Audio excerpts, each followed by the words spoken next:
সম্মানীয় দর্শক, যদি আপনার মোবাইলে আপনি ভিআই এর সিম ব্যবহার করেন, তাহলে আপনি beep sound and flash message এই সমস্যাটিকে অবশ্যই ফেস করেছেন। কারণ এটি এমন একটি সমস্যা যে মোবাইলে 2-3 মিনিট অন্তর বিপ করে একটি সাউন্ড হয় এবং ফ্ল্যাশ মেসেজ চলে আসে।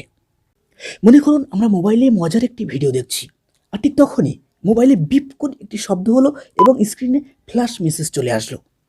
তখন আমরা এতটাই বিরক্ত বোধ করি যে বা कंट्रोल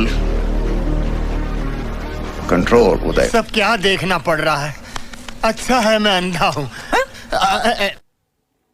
দেখুন, শুধুমাত্র আমরা যে এই অসুবিধা ভোগ করি তা নয়, আমাদের মোবাইলেও চার্জ অটোমেটিক্যালি ডিসচার্জ হতে থাকে।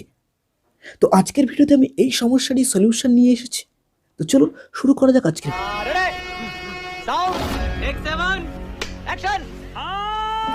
तो आओ यार शुरू करते हैं।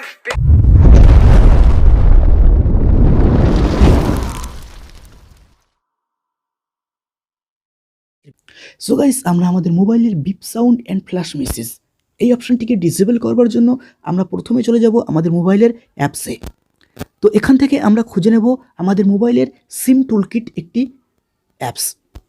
তো যদি আপনার সিমটি সিম স্লট 2তে লাগানো থাকে, তো আপনি সিম টুলকিট 2তে ক্লিক করবেন। তো আমার সিমটি যেহেতু সিম স্লট 1-এ লাগানো আছে, তো আমি সিম টুলকিট 1-এ ক্লিক করব এবং এখান থেকে আমরা একেবারে উপরের দিকে একটি অপশন দেখতে পাচ্ছি, ফ্ল্যাশ।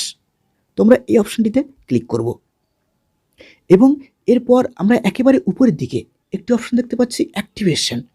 তো আমরা এই অপশনটিতে ক্লিক করব। এরপর আমরা একেবারে মাঝ বরাবর একটি অপশন দেখতে পাচ্ছি, ডিঅ্যাক্টিভেট।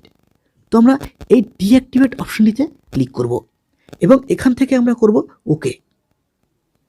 তো এখান থেকে আমাদের এই অপশনটি অটোমেটিক্যালি ডিসেবল হয়ে যাবে। তো আজকের ভিডিওটি কেমন লাগলো আপনারা অবশ্যই কমেন্ট সেকশনে জানাবেন এবং ভিডিওটি যদি আপনাদের ভালো লাগে তো অবশ্যই একটি লাইক করবেন এবং যদি এই চ্যানেলে আপনি এখনও নতুন হয়ে থাকেন তো অবশ্যই চ্যানেলটিকে সাবস্ক্রাইব করে রাখুন, যে এরকম ধরনের ভিডিও নোটিফিকেশন সবার আগে আপনি পাওয়ার জন্য। ততক্ষণের জন্য জয় হিন্দ।